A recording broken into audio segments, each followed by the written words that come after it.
Assalamualaikum warahmatullahi wabarakatuh. Selamat pagi anak-anak. Jumpa lagi dengan saya Ibu Suryani dalam video pembelajaran tentang materi menggapai keimanan hakiki melalui Suabul Al-Iman.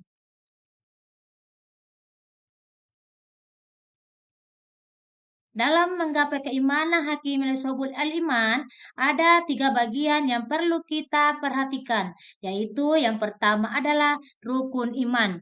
Kemudian yang kedua, suabu al-iman. Dan ketiga adalah tanda-tanda orang yang beriman dan hikmah dari keimanan. Adapun pengertian iman dari secara bahasa artinya adalah percaya. Kata iman berasal dari bahasa Arab, yaitu amana yu'minu imana yang artinya percaya atau yakin.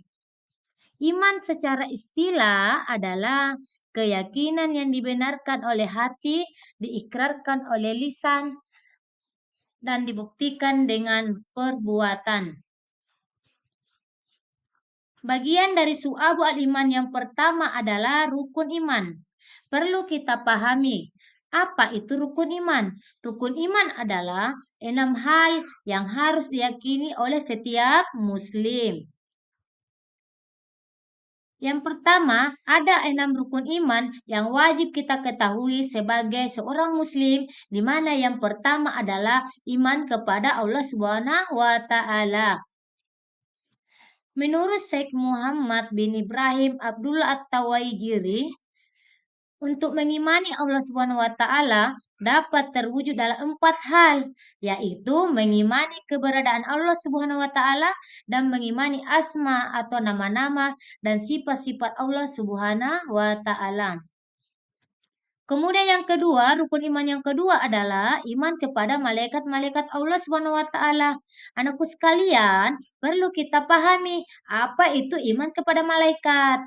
Iman kepada malaikat dapat kita artikan sebagai mengimani atau meyakini bahwa Allah Subhanahu wa taala telah menciptakan para malaikat dengan manusia, di antaranya yaitu malaikat bukanlah laki-laki ataupun perempuan. Malaikat tidak makan dan minum. Malaikat tidak tidur. Malaikat tidak menikah dan tidak memiliki nafsu, serta malaikat merupakan makhluk yang mulia. Anakku sekalian, rukun iman yang ketiga adalah iman kepada kitab-kitab Allah Subhanahu wa taala. Apa itu rukun iman kepada kitab-kitab Allah Subhanahu wa taala? Rukun iman kepada kitab Allah Subhanahu wa taala yaitu meyakini dan percaya bahwa Allah Subhanahu wa taala telah menurunkan wahyu melalui malaikat Jibril kemudian kepada para rasul untuk disampaikan kepada umatnya, di mana yang berisi petunjuk dan pedoman hidup bagi hambanya. Kemudian keempat, iman kepada rasul-rasul Allah Subhanahu wa taala. Apa itu iman kepada rasul-rasul Allah? Iman kepada rasul-rasul Allah Subhanahu wa taala, anakku sekalian perlu pahami bahwa meyakini bahwa para nabi dan rasul adalah utusannya Allah untuk menyampaikan wahyunya. Adapun perbedaan nabi dan rasul, apa itu perbedaan nabi dan rasul? Nabi yaitu seorang nabi belum tentu rasul, sedangkan seorang rasul sudah pasti seorang nabi. Kemudian yang kelima, iman kepada hari akhir. Apa itu hari akhir? Hari akhir adalah hari kiamat, yang dimana dapat diartikan meyakini akan terjadinya hari akhir berarti meyakini hari kiamat pasti terjadi. Peristiwa hari akhir ini akan membinasakan seluruh semesta beserta isinya. Peristiwa tersebut terjadi dalam 2 fase, yakni ada namanya kiamat sugra dan kiamat kubra. Apa itu kiamat sugra?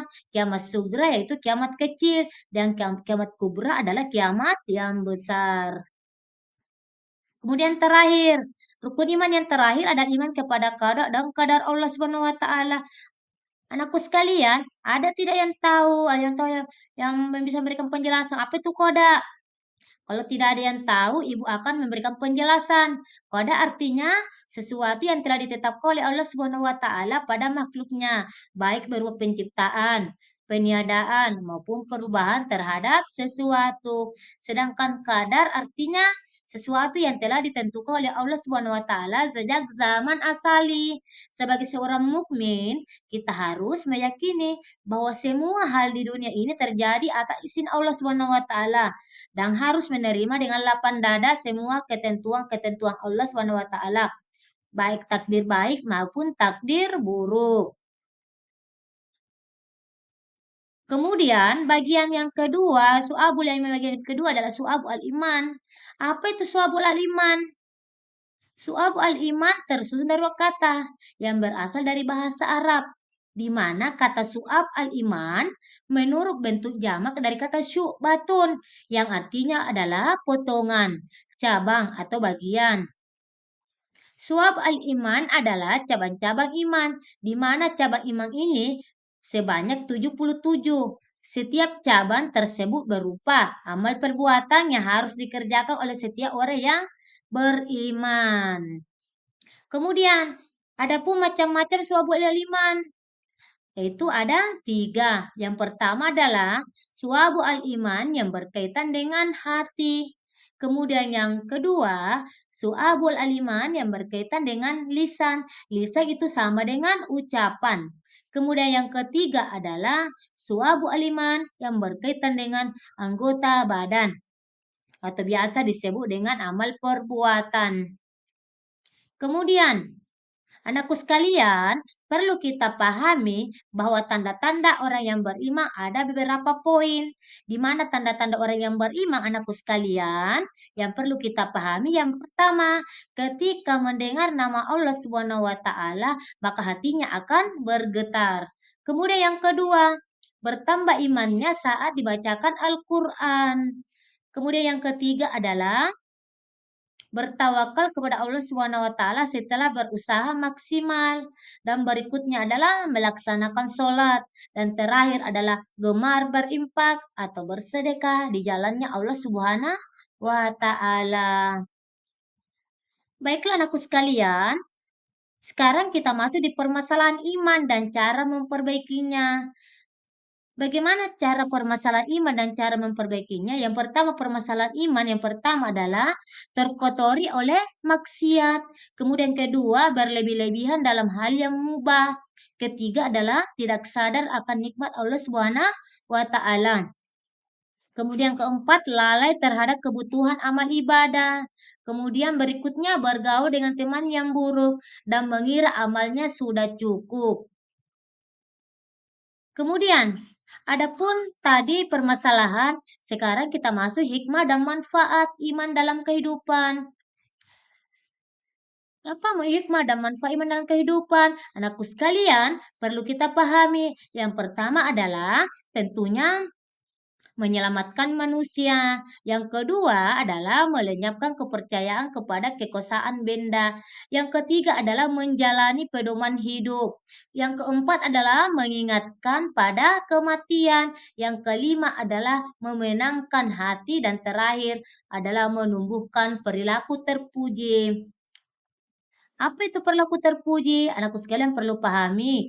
Perilaku terpuji sama dengan perilaku yang baik. Terima kasih. Mungkin pertemuan hari ini cukup sekian dan Ibu ucapkan dan akhiri Assalamualaikum warahmatullahi wabarakatuh.